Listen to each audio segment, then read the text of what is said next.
спектакльден би сабағында оқып жүргенде театрмен қатар алып жүрдік та, бізде диплом жашейді болады. Жылма-жыл. Бәрінде болады ол. Диплом жашейді, бір спектакль қоямыз. Бәріміз ше, бір спектакль. Ол 1001 жылы келетін спектакль. Ромео мен Джульетта сияқты спектакль. Сөйтіп та жаңағы Қыз жібек пен Төлеген сияқты деген ғой, Ромео мен Джульетта сияқты. Қыз тұрады өзі пышақ тығады да, қыз негізі өйтіп өліп қалу керек, пышақты суырып ше. Аккуратно ма? Аха, мен ол пышақты алып өзіме тығып, мен де өліп қалуым керек. Сөйтіп спектакль біту керек, короче. Түсіндіңіз? Ана сахна жабылу керек. Ана жерде отқан Әділқазылар бәрі біліп отыр. Қалай біту керек спектакль?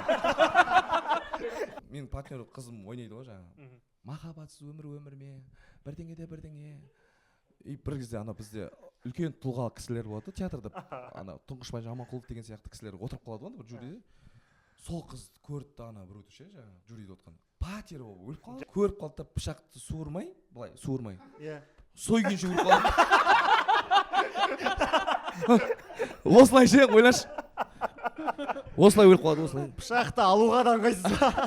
Енді ана патері ақ кетіп тұр ғой ана бір жюриді көргеннен кейін. Мен шығайын деп жатырмын ғой мына жақтан ше. Өлу керек. Бәрі біліп отыр. Мынау қалай болады екен. Пышақ мына жақта тұр. Қалай өлер екен деп тұр ғой. Сөйтем да мен тұрамын да махаббатсыз өмір ме, бірдеңе текстер бар енді. Ана мынау іздеп жүрмін ғой пышақты.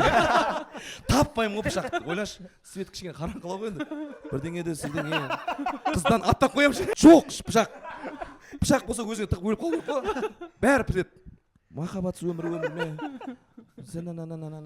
Өз-өзіме қол жұмсайды. Басты ма? Өз-өзіме қол жұмсайды. Сөйтіп сахна жабылады ғой. Импровизация ғой бұл. Басқа вариант жоқ енді, не істеймін? Пышақ мына жақта қалып тұр. Оны ала алмайсың ғой, жатып алып ше. Сразу өлтіріп жүргенсің ғой. Жай ма? Махаббатсыз өмір ме? Көп жерден жақсы шығады екенсіз негізі. Осындай менің әзілдерім бар енді кішкене. Өте күшті.